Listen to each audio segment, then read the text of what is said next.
Gent everyone, welcome to India Vlasha. And as we all know, your batch has been started, right? And उस batch में आपके सारे subject start हो चुके हैं, but a lot of student are very worried about the vocabulary session, right? तो vocabulary part, complete vocabulary part is always be always be play a very crucial role in the end examination. Particularly I'm talking about in English. ठीक है? सो आपका जो vocabulary part है, ये आपका पूरा जो कंप्लीट वोकेबलरी पार्ट होगा, ये आपका यूट्यूब पर रहेगा। क्लियर है? जिसके वजह से आप आसानी से अपने जो भी रिकॉर्डेड सेशंस वगैरह जो भी है वो आप आराम से देख सकते हो, राइट? हालांकि मैं आपको बताना चाहूंगा कि आपका वोकेबलरी वैसे भी हमने पहले भी करा रखा है। वोकेबलरी कभी भी पुरानी नहीं होती है, राइट? जैसे कहते नहीं है कि कोई भी शख्स जो होता है वो कभी बूढ़ा नहीं होता है, बस आपके एज का नंबर जो होता है वो क्या हो जाता है, बढ़ जाता है। अगर आपके अंदर जज्बा है तो आप कभी बूढ़े नहीं होंगे। क्लियर है? तो उसी तरीके से जो आपका वोकेबलरी है, वोकेबलरी कभी भी ओल्ड नहीं हो रही है। आप उस वोकेबलरी को भी लेके चल सकते हैं। हालांकि उस वाली वोकेबलरी से कई सारे क्वेश्चंस पूछे भी गए हैं, तो इसलिए मेरा जो आपका सजेशन जो मैं दूंगा आपको, दैट इज कि आप इस वोकेबलरी सेशन को करते करते साइमल्टेनियसली उस वोकेबलरी वाले पार्ट को भी खत्म कर दीजिएगा। ठीक है? आपका प्लेलिस्ट का नाम होगा अंतिम प्रहार। तो अंतिम प्रहार के अंदर 3 वोकेबलरी पार्ट हैं, पार्ट 1, पार्ट 2, पार्ट 3। तो आप उनको देख सकते हो, ज्यादा कोई वोकेबलरी नहीं है उसमें। पार्ट 1, पार्ट 2, पार्ट 3 है। एंड ये बात कर लेते हैं हम किसकी, new vocabulary session, that is your synonym part 1।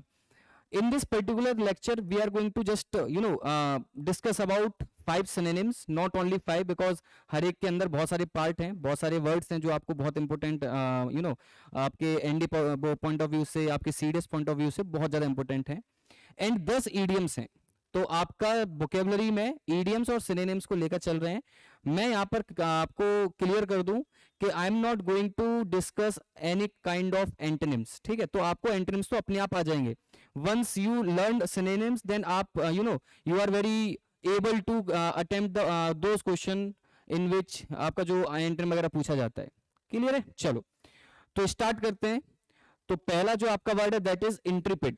मैं कोशिश ये करूंगा कि आपके सारे जो भी बेसिकली जितने भी वर्ड मैं यहाँ पर दिखाऊंगा उनकी सभी की आपको ट्रिक बताते चलूं, राइट? तो सबसे पहले मैं बात कर लेता हूं किसकी, इंट्रिपिड की। तो इंट्रिपिड का मतलब होता है बच्चे fearless. What the meaning of intrepid? Intrepid का मतलब क्या होता है बच्चे? फियरलेस। ठीक है? मतलब जो मतलब कभी डरता नहीं है। ठीक है? निडर जिसको हम बोल सकते हैं। तो उसके कुछ सिनोनिम्स आपको याद रखने हैं। पहले तो आपको इंट्रिपिड से याद रखना पड़ेगा कि इंट्रिपिड को फियरलेस से याद कैसे रखेंगे। तो सिंपल सा वर्ड है, इंट्रिपिड को आप याद रखेंगे एंटर से। तो आपको याद होगा कि जो क्लास, देखो आपकी एक क्लास होती है इंटर, इंटर क्लास जो बोली जाती है, देखो हाई स्कूल होती है क्लास 10th, और जो इंटर होती है वो होती है आपकी क्लास 12th। तो सिंपल सा कॉन्सेप्ट ये है कि जब आप इंटर पास कर लेते हो, इंट्रिपिड को याद रखेंगे, जब आप इंटर पास कर लेते हो तो आप जो एकेडमिक्स चीजें होती है उससे क्या हो जाते हो, निडर हो जाते हो कि हाँ अब आगे मुझे ये पढ़ने की आवश्यकता नहीं है। ठीक है? It is a kind of mnemonics जो आपको याद रखना है। ठीक है? तो फियरलेस आपको इस तरीके से याद हो जाएगा कि इंटर के बाद हमें कोई भी चीज पढ़ने की आवश्यकता नहीं है, तो इस तरीके से थोड़ा सा निडर हो जाओगे। जो निडर होते हैं वो करेजियस तो होते ही हैं, तो करेजियस वाला वर्ड आपको याद हो जाएगा। ऑडेसियस बहुत इंपॉर्टेंट वर्ड है बच्चे, ऑडेसियस। ऑडेसियस का मतलब क्या होता है बच्चे? फियरलेस या फिर बोल्ड पर्सनली जिसको हम बोलते हैं, राइट? जो मतलब आसानी से किसी के सामने झुकता नहीं है, राइट? तो ये कह सकते हो कि नेवर गिव अप वाला जो एटीट्यूड होता है उसके लिए यूज करा जाता है बेसिकली क्या, ऑडेसियस। तो ऑडेसियस को याद रखने का भी सिंपल तरीका है ऑडी से। तो ऑडी की जो गाड़ी होती है, राइट, ऑडी की जिसके पास कार होती है वो थोड़ा सा ना कहते हैं कि वो फियरलेस होता है। हालांकि ये जस्ट आपको मैं बता रहा हूं याद करने का तरीका, राइट? तो ऑडेसियस आप किससे याद रखेंगे? ऑडी वाली गाड़ी से। तो ऑडी की गाड़ी है तो वो कैसा है? फियरलेस है। ब्रेव, हालांकि जो फियरलेस होंगे वो ब्रेव तो होंगे ही होंगे। हीरोइक, तो हीरो से आप याद कर सकते हैं। डेयरिंग, डेयरिंग का मतलब बहुत ज्यादा जो जिसको एडवेंचरस चीजें बहुत पसंद होती हैं तो उसके लिए वो यूज करते हैं डेयरिंग। और आपका last one is bold. Clear? तो मैं एक सजेशन और प्रोवाइड करूंगा, जो बच्चे रिकॉर्डिंग देख रहे हैं वो 1.5x पर देखना तो ज्यादा बेटर है। क्लियर? 1.5x पर देखना, जिससे आपका टाइम भी बचेगा और आपको सारी चीजें अच्छे अच्छे से समझ में भी आ जाएंगी। तो इंट्रिपिड का सिंपल मतलब क्या है? फियरलेस। फियरलेस का मतलब होता है निडर। याद करने का सिंपल तरीका है, इंट्रिपिड को किससे याद रखेंगे? इंटर। इंटर क्लास मतलब आपकी कौन सी क्लास होती है? Class 12th। क्लास 12th के बाद आपको एज सच कोई एकेडमिक्स की चीजें नहीं पढ़नी पड़ती, तो आप उससे क्या हो जाते हो? निडर हो जाते हो, राइट? अगर निडर कोई व्यक्ति है तो करेजियस होगा, इट इज क्वाइट ऑब्वियस, अगर वो करेजियस है तो ब्रेव तो होगा ही होगा, तो ये तो वर्ड आपको सिंपल से याद होता जाएंगे। हीरोइक याद हो जाएगा, डेयरिंग हो जाएगा, बोल्ड हो जाएगा। सबसे कॉमन जो वर्ड आपको दिख रहा होगा, नॉट सबसे कॉमन, सबसे अलग यूनिक जो वो वर्ड आपको दिख रहा होगा, दैट इज ऑडेसियस। ऑडेसियस का मतलब सिंपल क्या होता है, फियरलेस, या फिर कह सकते हैं नेवर गिव अप वाला जो एटीट्यूड होता है। तो उसके लिए याद करने का सिंपल तरीका है, ऑडी कार से आप याद कर सकते हो, क्लियर। तो ऑडी कार जिसके पास होती है वो फियरलेस होता है, क्लियर है। आई होप आपको समझ में आगे होंगे। हाँ जी, और एक कंडीशन तो जरूर है इसके पीछे, कंडीशन ये है कि आपको भाई रिवीजन करना पड़ेगा इसका अच्छे से। आप कॉपी पेन लेके बैठो, इसको नोट करते जाओ और साथ ही साथ में रिवीजन जरूर करना है। अगर आपने रिवाइज नहीं किया है, आई डोंट थिंक कि आपका जो ये जो आप टाइम दे रहे हो यहाँ पर 1 घंटा आधा घंटा जो भी टाइम दे रहे हो वो आपका वर्थ इट होगा फिर, क्लियर है।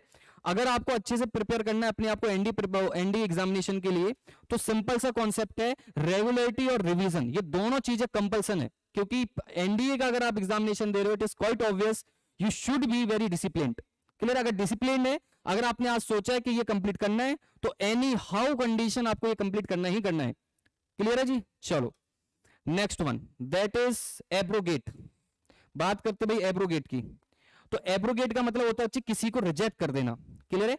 रिजेक्ट करना मतलब किसी को बाहर निकाल देना या फिर रिजेक्ट करना, कोई भी चीज को डिसएग्री कर देना, सिंपल सा कॉन्सेप्ट ये है।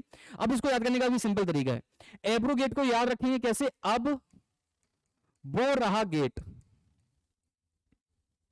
क्लियर है। कोई आपके पास आया और आपके पास कोई एक आपके पास लेके आया, बहुत अच्छा ऑफर लेके आया, तो आपने सिंपल क्या कर दिया, अब वो रहा गेट जाओ, तो आपने उस ऑफर को क्या कर दिया, रिजेक्ट कर दिया। तो एब्रोगेट को भी याद करने का सिंपल तरीका क्या है, अब वो रहा गेट, गेट मतलब रिजेक्ट कर देना उसको, ठीक है जी। अब इसके कुछ सिनोनिम्स पढ़ लेते हैं। रिपील, रिपील को याद रखेंगे, बार बार अपील कर रहा है, क्लियर है। कोई भी एक पर्सन है, वो बार बार क्या कर रहा है, अपील कर रहा है। अगर बार बार अपील कर रहा है, इसका मतलब पहली वाली अपील उसकी क्या कर दी गई होगी, खारिज कर दी गई होगी, या फिर कह सकते हैं उसको रिजेक्ट कर दिया गया होगा। तो याद रखेंगे रीअपील को, रिपील को किससे याद रखेंगे, रीअपील से, राइट, क्लियर हो गया। तो रिपील को याद रखने का सिंपल तरीका, बार बार अपील कर रहा है, इसका मतलब पहली वाली अपील कैसी होगी, इसको खारिज कर दी होगी या फिर आपका रिजेक्ट कर दिया होगा। बात करते हैं अबॉलिश। अबॉलिश का मतलब भी क्या होता है, किसी को, या फिर तो अबॉलिश का वैसे तो मतलब मैं आपको बता दूं, हालांकि अबॉलिश का मतलब हो जाता है बच्चे तहस नहस कर देना, हालांकि इसका यूज रिजेक्ट के लिए भी यूज किया जाता है, क्लियर, डिसएग्रीमेंट के लिए भी अबॉलिश का यूज किया जाता है। तो आप इसको याद रखने का सिंपल किस तरीके से याद रख सकते हैं, अब वो रही लिस्ट, इस तरीके से याद रख सकते हैं, लिस्ट में से आपका नाम रिजेक्ट कर दिया गया, सॉरी सॉरी सॉरी, आपका नहीं, आपके दुश्मनों का, ठीक है जी। तो अबॉलिश को याद रखेंगे लिस्ट से, तो लिस्ट से नाम रिजेक्ट कर दिया गया। रिनीज, ये आपको याद करना पड़ेगा, रिनीज को आपको याद करना पड़ेगा, राइट। एनल आप नलिफाई से याद कर सकते हो, आपको तो पता ही होगा भाई, मैथ्स वाले स्टूडेंट्स हैं। तो नल सेट होता था एक, नल सेट, नल सेट का मतलब क्या होता था, उसमें कुछ चीजें प्रेजेंट नहीं होती थी, कुछ भी चीज नहीं होती थी, खाली सेट होता था। तो अगर कोई चीज खाली सेट में है, खाली है पूरा, तो उसको क्या कर देंगे हम, रिजेक्ट कर देंगे। नहीं तो आप इसको एनल रखा हुआ है ना, एनल, तो उसको आप एनुअल से भी याद कर सकते हो। तो जब एनुअल एग्जाम खत्म हो जाते हैं, फिर उसके बाद हम क्या कर देते हैं, सारी चीजें को, जो भी सब्जेक्ट हैं, जो भी हमने पढ़ा हुआ है, उसको सब कुछ क्या कर देते हैं, डिलीट कर देते हैं माइंड से, राइट। चलो जी, कैंसिल करना, रिवोक करना, ये आपको याद करना पड़ेगा, राइट। तो आपका सिंपल रिपील को किससे याद रखेंगे, बार बार अपील कर रहा है, इसका मतलब पहली वाली अपील क्या होगी, खारिज कर दी गई होगी, बंद कर दी गई, सॉरी बंद नहीं, रिजेक्ट कर दी गई होगी। अबॉलिश को याद करने का सिंपल तरीका, अब वो रही लिस्ट, तो लिस्ट आई और उसमें से किसी का नाम अगर हटा दिया गया, इसका मतलब उसको क्या कर दिया गया, रिजेक्ट कर दिया गया है। रिलीज आपको याद करना पड़ेगा। अगर आपको इसके पर्टिकुलर वर्ड से रिलेटेड कोई भी आपको निमोनिक्स या फिर ट्रिक याद आ रही है, तो आप उसको कमेंट में जरूर लिखना, जिसकी वजह से और भी बच्चे इसको अच्छे से याद कर पाए। एनल को आप नलिफाई से याद कर सकते हो। नलिफाई का मतलब क्या होता है, सब कुछ खत्म करना, मतलब नलिफाई का सिंपल मतलब खत्म ही करना होता है, और साथ ही साथ में खाली भी होता है। कोई भी चीज अगर खाली है, तो इसका मतलब आप उसको क्या कर दोगे, you just going to be, उसको क्या करोगे, रिजेक्ट करोगे। कैंसिल करना, किसी को रिजेक्ट कर रहे हो तो कैंसिल ही करोगे। और रिवोक, क्लियर है जी। चलो नेक्स्ट बात करते हैं अगले वाले की। तो अभी 2 ही वर्ड किए, अभी एक पहला वर्ड था आपका, ये वाला वर्ड है आपका एब्रोगेट, और उससे पहला वर्ड था आपका क्या, इंटरप्रेट। इंटरप्रेट को याद करने का सिंपल तरीका क्या था, इंटर से, ठीक है जी। चलो move to next one, that is your deference. तो अगर बात करें डेफरेंस की, तो इसका मतलब होता है रिस्पेक्ट। हालांकि ये हाई लेवल रिस्पेक्ट होता है, right, not a respect word, but we should use highly, जिसको हम भगवान के उस पे मान लेते हैं, राइट। तो लेकिन रिस्पेक्ट भी अच्छा है बट, तो डेफरेंस को याद करने का सिंपल तरीका है, डिफरेंस से याद कर सकते हो। तो डिफरेंस डेफरेंस को किससे याद रखोगे, डिफरेंस से। तो डिफरेंस की हम क्या करते हैं, रिस्पेक्ट करते हैं। तो रेस्पेक्ट का मतलब सिंपल क्या हो जाएगा, डेफरेंस, और डेफरेंस का मतलब क्या हो जाएगा, रिस्पेक्ट। तो आई होप आपको ये वाला वर्ड तो सिंपल याद तरीके याद हो गया होगा रिस्पेक्ट से। अब और भी वर्ड से याद करते हैं, इसकी इसी से रिलेट करते हैं रिस्पेक्ट से। एक्विसेंस। तो एक्विसेंस को याद करने का तो थोड़ा सा तो आपको चेंज करना पड़ेगा वर्ड को। तो इसका प्रोनाउंसिएशन अभी क्या है, एक्विसेंस है। तो एक्विसेंस को याद रखोगे क्विक सेंस से, क्विक सेंस। जिसके अंदर क्विक सेंस आता है, मतलब आपको कोई भी चीज मैंने बोली और वो बहुत क्विकली आपको क्या करो, सेंस ऑफ ह्यूमर आपका बहुत अच्छा काम करता है, तो उसको क्या करते हैं सभी लोग, रिस्पेक्ट करते हैं उसकी। क्लियर है, उसको क्या करते हैं, रिस्पेक्ट करते हैं। तो एक्विसेंस को सिंपल तरीका क्या करने का याद, क्विक सेंस से। तो क्विक जैसे ही सेंस आता है तो उसको क्या करते हैं, रिस्पेक्ट करते हैं। कैपिटुलेशन, इसका हालांकि अलग अलग प्रोनाउंसिएशन है, कई सारे लोग कैपिटुलेशन भी बोलते हैं, but real pronunciation is capitulation. Clear है, तो कैपिचुलेशन को याद करने का सिंपल तरीका है कैप से। तो ब्राउनिश क्रिम्सन कैप तो भाई हर एक को चाहिए, एंड ब्राउनिश क्रिम्सन हेड को बोलते हैं हम क्या, मरून, जो कैप होती है ना मरून। तो आपको पता होगा पैरा एसएफ जो भी अपने योद्धा होते हैं तो वो सभी के सभी क्या वो वेयर करते हैं, मरून कैप को वेयर करते हैं। तो कैपिचुलेशन को याद रखेंगे कैप से। तो जिसकी मरून कैप होती है तो उसकी क्या करी जाती है, रेस्पेक्ट करी जाती है, राइट। वेनरेट और आपका एक और है रेवरेंस। तो वेनरेट को याद रखेंगे, तो वैसे तो हालांकि मैं आपको बता दूं ये वेनरेट आपका वर्ब वाला फॉर्म है, इसका जो नाउन फॉर्म बनता है वो बनता है वेनरेशन। क्या बनता है, वेनरेशन। तो वेनरेशन को याद करेंगे, वेनरेट तो अपने आप आपको याद हो जाएगा। तो वेनरेशन को याद करेंगे किससे, वानर सेना से। किससे, वानर सेना से। तो आपको पता होगा रामायण नाम है, क्लियर है। तो वानर सेना का कितना ही अच्छा रोल था। तो वानर सेना की हम लोग क्या करते हैं, बहुत रिस्पेक्ट करते हैं, राइट। कोर्टसी, तो कोर्टसी को आप याद रखेंगे किसे, कोर्ट से। तो कोर्ट की जितने भी आपके जितने भी उनके नियम एंड रूल्स एंड रेगुलेशंस होते हैं, जो भी वो क्या नाम है ऑर्डर को पास करते हैं, उनकी सभी की क्या करी जाती है, रिस्पेक्ट करी जाती है, राइट। Next one reverence. तो रेवरेंस को याद रखेंगे बच्चे किससे, रिवर से। रेवरेंस को किससे याद रखेंगे, रिवर से। तो रिवर की हम क्या करते हैं, रिस्पेक्ट करते हैं। अब कुछ बोलूंगा तो विवाद हो जाएगा, रिवर की हम क्या करते हैं, रिस्पेक्ट करते हैं, और रिवर की हालत देख लो, राइट। चलो जी, सबमिशन। अब सबमिशन आपको याद रखना पड़ेगा किससे, मिशन से। तो आप मिशन से याद कर सकते हो। तो मिशन अगर कहीं पर जाते हो तो मिशन की हम हमेशा, नॉट हम लोग, बट अभी जैसे आपका ऑपरेशन सिंदूर हुआ, तो ऐसा नहीं है कि ऑपरेशन सिंदूर आया और सभी ने रिस्पेक्ट करना बंद कर दिया, ऐसा कुछ नहीं है। ऑपरेशन सिंदूर का हर एक वो शख्स जो रियल इंडियन है, उन्होंने सभी ने क्या करा, रिस्पेक्ट करा उस चीज का। तो कोई भी मिशन हो जो हमारी आर्म फोर्सेस उसको कर रही है, तो उसके हम लोग क्या करते हैं, रिस्पेक्ट करते हैं, राइट। ईल्डिंग, आप इसको बहुत अच्छा वर्ड है क्रॉप ईल्ड। आपने आई थिंक क्लास, कौन सी क्लास होगी, 9th क्लास में आपने पढ़ा होगा क्रॉप ईल्ड के बारे में। क्रॉप ईल्ड का मतलब होता है क्रॉप की उपज को कैसे इंक्रीज करा जाता है, राइट। तो क्रॉप ईल्ड से आप याद कर सकते हो ईल्डिंग। ईल्डिंग का मतलब होता है बच्चे कैसे भी मतलब इंक्रीज करना कोई भी चीज को, क्लियर है। तो आप उसको रिस्पेक्ट से रिलेट कर सकते हो, राइट। थोड़ा वर्ड आपका रिस्पेक्ट से रिलेटेड होता है। डॉसिलिटी आपको याद करना पड़ेगा, नहीं अगर याद हो रहा है तो आप सिंपल एक छोटा सा वो आपका, नॉट निमोनिक्स बट यस, आपके पास ट्रिक सिंपल सा ये है, डॉसिलिटी को याद कर सकते हो डॉक्टर से, राइट। डोसिलिटी को आप कैसे याद रख सकते हो, डॉक्टर से आप याद कर सकते हो। तो डॉक्टर की क्या करी जाती है, रिस्पेक्ट करी जाती है, राइट। तो डिफरेंस क्या हो जाएगा, डिफेंस। डिफेंस अगर वर्ड आता है तो हम क्या करते हैं, उसकी रिस्पेक्ट करते हैं। नॉट वर्ड आ जाता है पूरा अगर देखा जाए तो सभी लोग डिफेंस की क्या करते हैं, रिस्पेक्ट करते हैं। एक्यूसेंस को याद करने का सिंपल तरीका बताया था, अ क्विक सेंस। अगर किसी के अंदर सेंस ऑफ ह्यूमर अच्छा है, तो सेंस ऑफ ह्यूमर अच्छा अगर अच्छा होता है तो उसकी हम क्या करते हैं, रिस्पेक्ट करते हैं। कैपिचुलेशन की बात करें तो कैप से रिलेट कर सकते हैं। तो कैप कौन सी वाली cap, very good, brownish crimson cap, जिसको हम क्या बोलते हैं, मरून कैप बोलते हैं। और अगर मरून कैप मतलब पैरा एसएफ, तो हम उनकी क्या करते हैं, रेस्पेक्ट करते हैं। वेनरेट का मतलब क्या होता है, वेंडेशन आप याद कर सकते हो उससे। तो वेंडेशन को किससे याद रखेंगे, वानर सेना से। तो वानर सेना की हम लोग क्या करते हैं, रिस्पेक्ट करते हैं। कोर्टेसी को किससे याद रखेंगे, कोर्ट से। तो आपने देखा होगा कोर्ट के कोई भी अगर ऑर्डर निकालता है तो हम उसकी क्या करते हैं, रिस्पेक्ट करते हैं। करें ना करें, करना तो पड़ता है, राइट। चलो जी, रेवरेंस को याद रखेंगे किससे, रिवर्स से। सबमिशन को मिशन से, हर मिशन की हम रिस्पेक्ट करते हैं। ईल्डिंग डोसिलिटी को आप करेंगे किससे, डॉक्टर से। क्लियर है जी, चलो मूव टू नेक्स्ट वन। तो 3 वर्ड हो गए आपके, इंट्रीपेड हो गया आपका, डेफरेंस हो गया, और एक आपका लास्ट वर्ड कौन सा था, सेकंड वाला, एब्रोगेट। एब्रोगेट का मतलब अब वो रहा गेट, राइट। चलो बात करते हैं अपना next word, that is covenant. Covenant का मतलब होता है किसी के अंदर मतलब कॉन्ट्रैक्ट में होना, बॉन्ड बनाना, या फिर कह सकते हो एग्रीमेंट होना। इन सभी के लिए हम किसका यूज करते हैं, कोविनेंट का यूज करते हैं। क्लियर है जी। तो कोविनेंट का कॉन्ट्रैक्ट से याद करने का सिंपल तरीका तो नहीं है, but yes you have to learn it. Clear है? कोविनेंट का मतलब सिंपल क्या होता है? कॉन्ट्रैक्ट। ये आपको याद करना पड़ेगा। If you have any kind of mnemonics और tricks then you can write it in the comment box, right? तो कोविनेंट का अभी मैं मतलब बता देता हूं। कोविनेंट का मतलब क्या होता है? कॉन्ट्रैक्ट, बॉन्ड हो सकता है या फिर कोई भी एग्रीमेंट हो सकता है, राइट? इससे रिलेटेड सारे वर्ड आपने लगभग आपने हिस्ट्री में पढ़े होंगे। जैसे कोई भी एग्रीमेंट हो सकता है, आपका कोई प्लेज हो सकता है, राइट? पैक्ट हो सकता है, आपने पूना पैक्ट सुना होगा, ठीक है? ट्रीटी, अभी कौन सी बड़ी फेमस ट्रीटी चल रही है? Indus valley, sorry, Indus water treaty, ठीक है? तो इंडस वाटर ट्रीटी, एक सिंपल सा क्वेश्चन आपका जीएस का पूछ लेता हूं, आपका इंडस वाटर ट्रीटी कब साइन करी गई थी? तो वो कमेंट में लिख देना, देखते हैं। डील करना किसी के साथ, राइट? हाँ, ये थे बहुत सिंपल से वर्ड। क्लियर है? बात करते हैं एक और सिंपल सा वर्ड, दैट इज प्रॉमिस। अगर आप किसी से प्रॉमिस करते हो, it is a kind of agreement, right? ये 3 वर्ड बहुत अच्छे हैं। लास्ट के जो 3 वर्ड है ना, ये बहुत अच्छे हैं।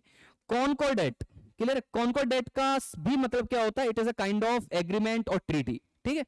कॉनकॉर्डेट को याद करने का सिंपल तरीका है, कॉनकर से आप याद कर सकते हो। आपको याद होगा, कोई भी पर्टिकुलर अगर राजा होता था, अगर बेसिकली क्या करते थे, किसी की सीमा के अंदर, मतलब बाउंड्री, क्लियर, किसी भी स्टेट या फिर किसी के किंगडम की बाउंड्री के अंदर अगर वो आ जाते थे और उनको अगर हरा दिया जाता था, तो उन्होंने कॉन्कर किया उसको, और कॉन्कर करने के बाद क्या करते थे, वो एक मतलब एग्रीमेंट या फिर ट्रीटी टाइप का कुछ साइन करते थे। तो कॉन्कर डेट को आप याद कर सकते हैं किससे? कॉन्कर करने से, ठीक है? इंटेंट, इंटेंट को देखो, हालांकि ऐसा तो ट्रिक नहीं है अच्छा, but yes I can try. तो सिंपल से याद करोगे किससे? टेंट से। ये जो वर्ड दिख रहा है ना, टेंट, तो टेंट से आप याद कर सकते हो। जब कभी भी घर पे कोई भी ओकेजन होता था या फिर हम कोई भी कोई फेस्टिवल वगैरह करते थे, तो हम टेंट लगवाते थे। तो टेंट वाला क्या करता था कि 2 दिन के अंदर टेंट को आपको वापस करना होगा, एक टाइप का एग्रीमेंट साइन करते थे, सिंपल सा, ठीक है? तो इंटेंट को आप याद कर सकते हैं किससे? टेंट से। इंडेंच्योर को किससे याद करेंगे? इंडेंट्योर बोल सकते हो, इंडेंट्योर बोल सकते हो, कुछ भी आप बोलो। क्लियर? इंडेंट्योर को किससे याद करोगे? इसको आप कर सकते हो एडवेंचर से। तो वो इंडेंचर को किससे याद करोगे? एडवेंचर से, एडवेंचर। अब ये कैसे याद करोगे, समझाता हूं। अगर आपने कोई भी ट्रिप बनवाई है, मतलब बनवाई इन सेंस आपने अपने फ्रेंड के साथ मिलकर कोई भी ट्रिप ऑर्गेनाइज करवाई, और वो थोड़ी सी एडवेंचरस टाइप की है, तो बहुत सारे फ्रेंड्स क्या करते थे? क्विट कर देते थे कि हाँ भाई हम लोग नहीं जाएंगे। तो हम लोग क्या करते थे, एक बेसिकली देखो, हॉस्टल लाइफ में तो ऐसा कई बार हुआ है, ठीक है? अब आप लोगों ने किया कि नहीं किया, but I don't know. Adventurous कोई भी वो राइड होती थी, तो हम लोग क्या करवाते थे? सिंपल कहते थे कि भाई तू आएगा तो ये चीज लेके आएगा, तू ये चीज लेके आएगा, तो आएगा वो राइड में। तो मतलब एक तरीके का छोटा सा एग्रीमेंट होता था, ठीक है? कि भाई तू खाना लेकर आएगा, तो मतलब कोल्ड ड्रिंक लेकर आएगा, तो पानी की बोतल लेके आएगा, तो समझ रहे हो? सिंपल है। तो इंडेंचर का मतलब किससे? एडवेंचर से। और एडवेंचर मतलब वो राइड आपको याद आ जाएगा पूरा, ठीक है जी? तो कोवेनेंट का वर्ड नहीं हो पाएगा याद, मतलब हो पाएगा तो याद बिल्कुल सही है, लेकिन उसकी कोई ट्रिक नहीं है, राइट नाउ। तो कोवेनेंट को याद रखेंगे कॉन्ट्रैक्ट से, ठीक है जी? चलो मूव टू नेक्स्ट वन। अच्छा वर्ड है, बढ़िया वर्ड है, ऑब्नॉक्सियस। ऑब्नॉक्सियस का मतलब होता है हेट, ठीक है? नफरत या फिर कह सकते हो अनप्लीजेंट, ठीक है? तो इसका एक सिंपल सा और वर्ड लिख देते हैं, हेट। चलो जी, तो हेट देखो यहां पर लिखा ही हुआ है। तो सारे वर्ड हम किससे याद रखेंगे? हेट से ही थोड़े से रिलेट करेंगे। तो ऑब्नॉक्सियस को किससे याद रखेंगे? देखो वर्ड ही अपने आप में थोड़ा सा टिपिकल है, ऑब्नॉक्सियस, ठीक है? तो वो एक हेट टाइप का वर्ड है। आई नो सिली टाइप की बातें कर रहा हूं, बट यस आप याद करो इसको, ठीक है? चलो जी। डिटेस्ट, टेस्ट देना किसी को पसंद नहीं होता है, तो वो हेट करते हैं टेस्ट को। एबोरेंट, अभोर, आपको याद होगा, अभोर से याद मत करो। एबोरेंट को आप याद कर सकते हो भोर से। भोर हमारे रूरल एरियाज में क्या बोला जाता है? भोर को अर्ली मॉर्निंग बोला जाता है, सुबह सुबह का जो टाइम होता है ना, तो उसको बोला जाता है भोर। और बहुत सारे बच्चे, मोस्ट ऑफ दी चिल्ड्रंस या फिर most of the aspirants are वो होते हैं जिसको सुबह सुबह उठना पसंद नहीं होता है, तो आप उससे रिलेट कर सकते हो। तो सुबह पसंद नहीं होता, वो क्या करते हैं? उसको हेट करते हैं। अनोइंग, अनोय करना मतलब चिढ़ाना किसी को, और चिढ़ाते हो तो उसको क्या करोगे? हेट करोगे। एक वर्ड होता है लोथ, एक होता है स्लॉथ। ये दोनों वर्ड बहुत अलग अलग हैं। लोथ का मतलब होता है बच्चे हेट, ठीक है? लेकिन स्लॉथ का मतलब क्या होता है? स्लॉथ का मतलब होता है बच्चे बहुत ही ज्यादा आलसी, लेजी, राइट? बच्चों इतना कंफ्यूज होता है लोथ से और स्लॉथ से, पता नहीं क्यों कंफ्यूज होता है। ये तो सिंपल तरीका याद करने का, स्लॉथ जो होता है ना, सबसे ज्यादा लेजी एनिमल अगर कुछ कोई है अपने अर्थ पर, तो वो सिंपल नाम भी उसका क्या है? स्लॉथ ही नाम है उसका, राइट। तो ये तो बहुत सिंपल है याद करने का। लेजी वर्ड मतलब स्लॉथ, स्लॉथ मतलब एक एनिमल है जो सबसे ज्यादा लेजी है, ठीक है। अब आप लोग वो लोग कमेंट करना भाई जिसको पता नहीं था कि वो एक स्लॉथ टाइप का एक एनिमल भी है, ठीक है जी। और लोथ को आपको याद करना पड़ेगा किससे, ओथ से। कैसे याद रखोगे, ओथ, ओथ मतलब एक प्लेज। आपको याद होगा कि जब प्रेयर होती थी स्कूलों में तो एक प्लेज लेनी पड़ती थी, और अगर वो प्लेज बहुत लंबी खिंच गई तो वो प्लेज के बाद क्या होता था, हाथ किसी और के कंधे के ऊपर आता था, और अगर लंबी खिंच गई तो थोड़ा सा हम नफरत करते थे उन प्लेजों से जो बहुत लंबी होती थी, ठीक है। तो लोथ को लोथसम से याद करने का, ठीक है जी। चलो जी, नेस्टी। अगर यूपी साइड के बंदे हैं, यूपी, एमपी, है ना, और अपने नॉर्थ वाले जो बंदे हैं, नॉर्थ ईस्ट वाले जो बंदे हैं, तो नॉर्थ वेस्ट वाले बंदे, तो उनको पता होगा एक वर्ड बोला जाता है घरों में, नास पीटे, ठीक है ना। तो नास पीटे का मतलब क्या होता है, मतलब थोड़ा सा ऐसा काम कर रहे हो तुम जो लोगों को पसंद नहीं आ रहा है, तो उसके लिए बोल दिया जाता है नास पीटे। क्लियर है। तो नास्टी वर्ड आप उससे याद कर सकते हो। तो नास्टी मतलब नाश कर दिया, नास्टी को ऐसे याद रखो, नाश कर दिया, नाश कर दिया मतलब खराब कर दिया, और खराब अगर किया तो आपको क्या करा जाएगा, हेट किया जाएगा। अनसेवरी आपको याद करना पड़ेगा। रिपग्नेंट, देखो ध्यान से वो देखना यहाँ पर, रिपंजेंट नहीं है ये, रिपग्नेंट है। रिपग्नेंट को आप याद करोगे पगले से, ठीक है जी। रिपग्नेंट को याद रखोगे किससे, पगले से, और पगला अगर कोई है तो उसको हेट किया जाएगा।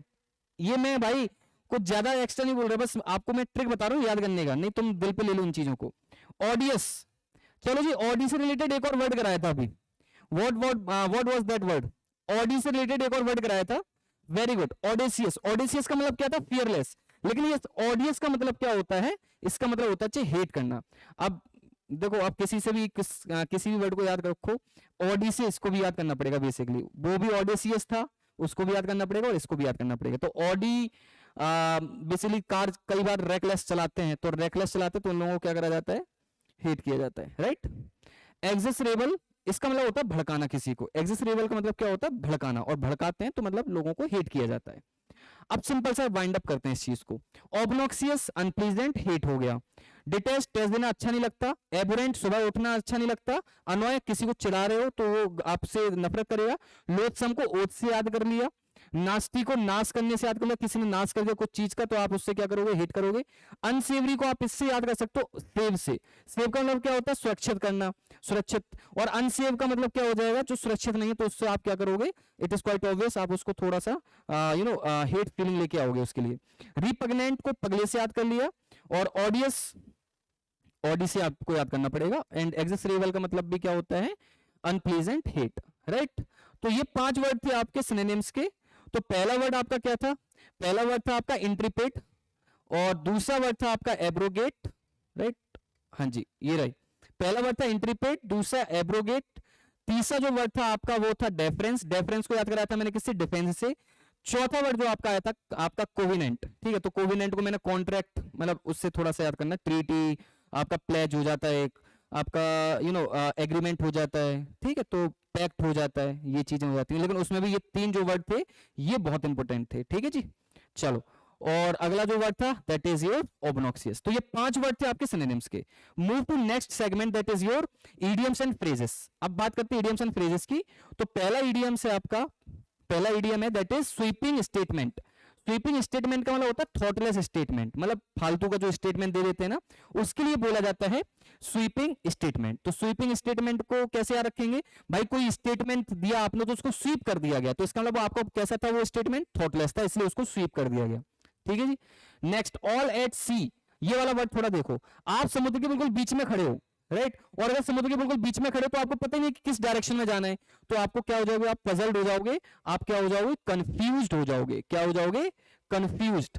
आपको याद होगा एक डायलेमा, राइट, डायलेमा वर्ड था। एक आपको याद होगा परप्लेक्स, एक आपको याद होगा कॉम्प्लेक्स, राइट। तो ये सभी वर्ड का मतलब क्या होता है, कंफ्यूज होना। एक आपको लेब्रिंथ भी याद होगा बेसिकली, ठीक है, मैंने कराया था आपको याद। नेक्स्ट, इनफ रोप। इनफ रोप का मतलब होता है enough freedom for an action. कोई भी एक्शन कर रहे हो उसके लिए आपको इनफ जो फ्रीडम दी जाती है उसके लिए यूज करा जाता है इनफ रोप। जैसे एक एग्जांपल लेते हैं, एग्जांपल ऐसा लेते हैं, जैसे एक बच्चा है, कोई भी एक एस्पिरेंट है, एस्पिरेंट को क्या करा गया, कोचिंग दे दी गई पर्टिकुलर, तो उसने उतने में ही क्या कर लिया, एनडीए क्लियर कर लिया और आराम से खड़गवासला में ट्रेनिंग ले रहा है। तो उसके लिए इनफ रोप का काम कौन करेगा, वो कोचिंग करेगा। क्लियर है, क्यों, उसने उतना ही वो जो भी चीजें थी उसका यूज करके उसने क्या कर लिया, अपने आप को सक्सेसफुल बना लिया। तो इनफ रोप का मतलब क्या होता है, कोई भी कार्य कर रहे हो उसके लिए इनफ फ्रीडम देना किसी को। ठीक है, move to next one. By fits and start, बार बार फिट हो रहा है, फिर स्टार्ट कर रहा है, फिर फिट हो रहा है, फिर स्टार्ट कर रहा है, इसका मतलब वो कैसा है, इर्रेगुलर है। कैसी चीज है वो, इर्रेगुलर चीज है। Next one, fail fall of. Clear है, अब इसको याद देखो, वैसे तो फाउल एक स्मेल भी होती है खराब सी, क्लियर है, लेकिन मैं आपको इसको याद कराऊंगा कैसे। फाउल, फाउल मतलब क्या हो जाता है, आप आपने देखा होगा कोई फाउल कर देता है, मतलब एक रूल होता है, रूल को तोड़ना ही क्या बोलते हैं, फाउल बोलते हैं। तो गॉट इनटू ट्रबल विथ, मतलब किसी चीज के साथ आप क्या हो जाते हो, आप मुसीबत में आना, तो उसी को बोला जाता है फेल फाउल ऑफ। क्लियर है, किसी मुसीबत में आने को क्या बोलते हैं, fail foul of. Next one, token strike. Token तो आपको पता ही होगा, टोकन लिया जाता है वो वाला, और स्ट्राइक के लिए टोकन लिया है, इसका मतलब अभी स्ट्राइक इतनी बड़ी नहीं बनी है, इतना ज्यादा फैला नहीं है जितना आप समझ रहे हो। तो टोकन लिया, इसका मतलब आपकी जस्ट स्टार्टिंग है। तो मतलब कोई भी स्ट्राइक, कोई भी आप बेसिकली धरना रखते हैं लोग, तो वो जो स्टार्टिंग का जो समय होता है ना, उसको बोला जाता है टोकन स्ट्राइक। तो short strike held as warning. Clear है, छोटी सी स्ट्राइक है लेकिन इसको एक वार्निंग की तरीके से बताना, तो उसको बोला जाता है token strike. Right, next one, face the music. ये आई होप सभी बच्चों ने ये चीज बहुत अच्छे से मैनेज करी होगी, और मैनेज क्या ही करी होगी, इसके तो एडिक्टेड भी हुए होंगे। गेट रेप्रीमेंडेड, गेट रेप्रीमेंडेड का मतलब होता है किसी से डांट खाना, और अभी तक सिंपल देखो, ये फिर तो माता जी होती है, फिर पिताजी होते हैं जिससे हम लोग डांट खाते हैं, ये तो नॉर्मल सी चीज है। तो उस चीज के लिए भी हम क्या हो चुके हैं, एडिक्टेड हो चुके हैं। तो अब वो डांट हमें कैसी लगती है, म्यूजिक जैसी लगती है। ठीक है, तो आपका फेस द म्यूजिक का मतलब क्या हो जाएगा, आपका गेट रेप्रीमेंडेड। चलो जी, look down upon, look down upon इसका मतलब होता है किसी को बहुत बुरी तरीके से नफरत करना, इंटेंशनली, वो इंटेंशनली नफरत जिससे करते हो, तो उसके लिए बोला जाता है लुक डाउन अपॉन। ठीक है जी, अब इसकी कोई ट्रिक नहीं है, हालांकि आपको याद करना पड़ेगा। Move to next one, flogging a dead horse. Flogging का मतलब होता है बच्चे चाबुक से मारना किसी को। ठीक है ना, मतलब आप कोई एक हॉर्स है, हॉर्स को चाबुक से मारा जाता है ना, उसके लिए बोला जाता है फ्लॉगिंग। लेकिन वो हॉर्स कैसा है, आपका डेड है, और अगर आप मरे हुए हॉर्स को चाबुक से मार रहे हो, तो इसका मतलब तो सिंपल है, आप अपना टाइम वेस्ट कर रहे हो। तो इसका सिंपल मतलब क्या हो जाएगा, wasting time in useless effort. Clear, वो तो चलने वाला है नहीं, और अगर उसको मारते जा रहे हो तो आप अपना टाइम वेस्ट कर रहे हो अपने यूजलेस एफर्ट्स के लिए। अंडर अ क्लाउड, इसका मतलब होता है अंडर सस्पिशन। अब एक बार बच्चे को क्लिक करेगा कि सर हमने एक पढ़ा था, अंडर से ही रिलेटेड फील अनवेल था, तो अंडर अंडर द वेदर, उसका था अंडर द वेदर, तो उसके लिए यूज करते हैं हम क्या, फील अनवेल। क्लियर है, तो थोड़ा सा ध्यान में रखना, कंफ्यूज मत हो जाना। अंडर द वेदर अगर आता है तो फील अनवेल, और अंडर अ क्लाउड अगर आ जाता है तो आपको अंडर सस्पिशन। ठीक है जी, चलो नेक्स्ट, हो गया आपका, ये आज का बुक का सेशन था। ठीक है जी, ये पार्ट 1 था। बात करते हैं अपने पार्ट 2 की, तो आपका पार्ट 2 ऐसे आता रहेगा, टीटीएस में आपका पार्ट 1, पार्ट 2, पार्ट 3 ऐसा आता रहेगा। क्लियर है, बस सिंपली चाहिए क्या, आपका रेगुलर और रिवीजन। आप रेगुलर रहो क्लास में और दूसरा रिवीजन करते रहो। और मैं आपको बताना चाहूंगा, अपने 2 बैच स्टार्ट हो चुके हैं। क्लियर है, एक पहला बैच है आपका एनडीएस शौर्य, एनडीएस शौर्य बैच, एनडीएस शौर्य 2.0, और एक बैच है आपका गरुड़ बैच। गरुड़ बैच वो बच्चे ले सकते हैं जिसका 11th है, और 11th के साथ ही वो एनडीए करना चाहते हैं, उन बच्चों के लिए। और ये ड्रॉपर बच्चों के लिए, ड्रॉपर हो या फिर क्लास 12 के साथ एनडीए करना चाहते हो। क्लियर है, तो ये दोनों बच्चे ले सकते हैं ये वाला बैच। क्लियर है जी, शौर्य 2.0। ठीक है जी, अभी हालांकि इनकी कुछ प्राइस बहुत कम चल रही है, कुछ ऑफर में चल रहा है, तो जितना जल्दी हो सके आप इन दोनों बैच में एनरोल कर लो, नहीं तो इसकी प्राइस क्या होती जाएगी, हाइक होती जाएगी। क्लियर है जी, अगर आपको एनडीए से रिलेटेड या फिर आपके इंग्लिश आपके जिंदगी में बहुत दुख तकलीफें होती हैं, तो आप अपने कमेंट में लिखो, उन दुख तकलीफों को अगर हो सकेगा तो हम लोग निवारण जरूर करेंगे। क्लियर है जी, तो चलिए मिलते हैं अगले सेशन में। टिल देन, जय हिंद टू एवरीवन।